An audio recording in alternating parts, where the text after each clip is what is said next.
Everyone loves motivation. We crave it, chase it, and feel unstoppable when we have it. You watch a video, hear a quote, get inspired, and suddenly it feels like nothing can stop you until the feeling fades, and then you fall back.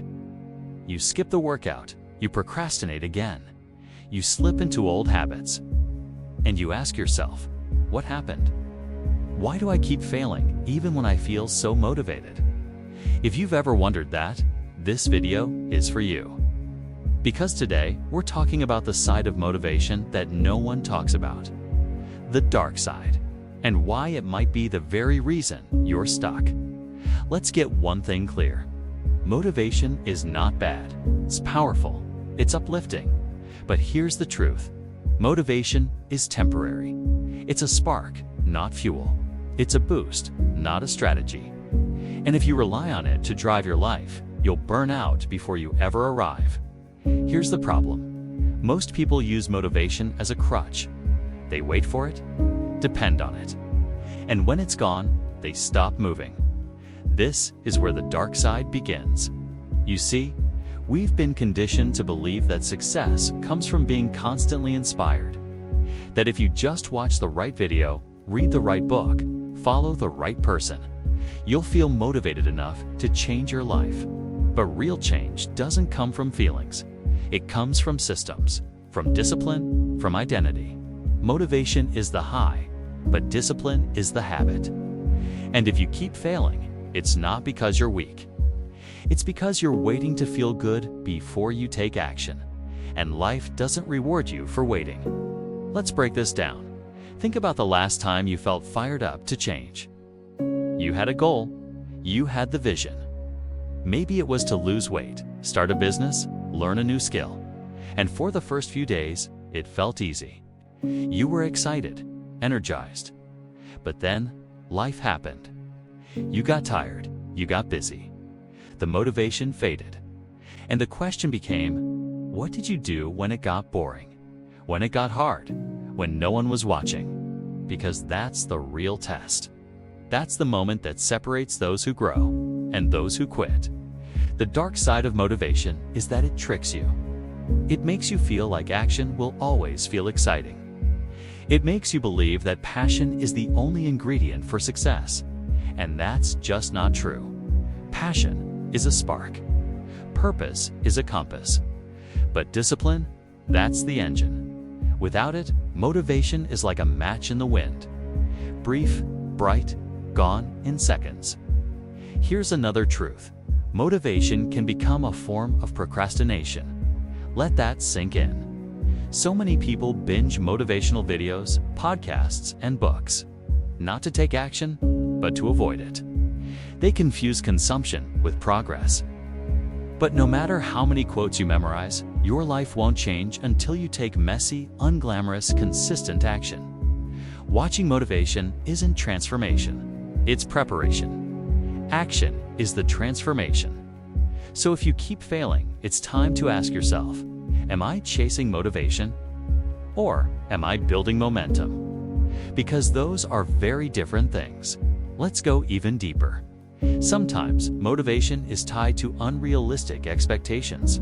You set huge goals, expecting motivation to carry you through. But when things don't happen fast, you feel defeated. And that's where most people quit. Not because they can't succeed, but because they expected it to feel easier. They expected motivation to be enough. But success isn't about hype, it's about habits. Not just when it's fun, but especially when it's not. You have to be willing to show up when it's boring, when no one's clapping, when progress feels invisible. Because that's where mastery is built. Here's a simple truth that might change how you view success forever. You don't rise to the level of your motivation. You fall to the level of your systems. If your only plan is to feel inspired, you'll fail. But if you build routines, structures, and habits that support your goals, you don't have to rely on motivation. You rely on momentum. That's how high performers succeed. They don't always feel like it. They don't always want to do the hard things. But they've trained themselves to do it anyway. And that's where the breakthrough happens. You want to stop failing. Stop waiting for motivation to show up. Start showing up without it.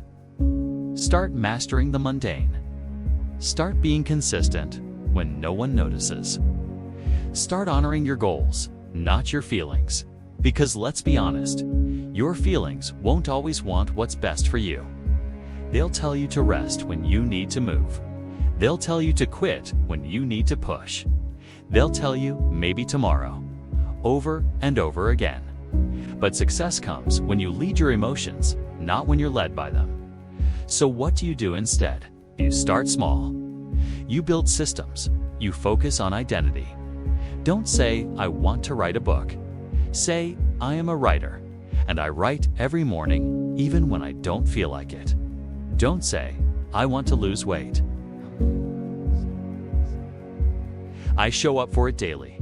You become the kind of person who does the hard things. Not because it's easy, but because it's who you are now. Let's be real. Motivation will still come and go. There will be days when you feel on fire. Use that energy, but don't depend on it. Let it inspire the structure. But don't build your house out of sparks. Build it from habits, from discipline, from integrity, because those are the things that last. So here's your reminder. If you keep failing, it's not because you're broken. It's not because you're lazy. It's not because you're unmotivated. It's because you've been taught to worship a feeling. Instead of building a system, it's time to break that cycle, to stop chasing highs and start building habits. Every morning, instead of asking, do I feel like it? Ask, what would the best version of me do today? Then do that. No fanfare, no drama, just commitment. Because that's what creates transformation. Not hype, habit. You're not failing because you're not inspired enough. You're failing because you haven't learned how to keep going without it. And the moment you realize that, you become unstoppable.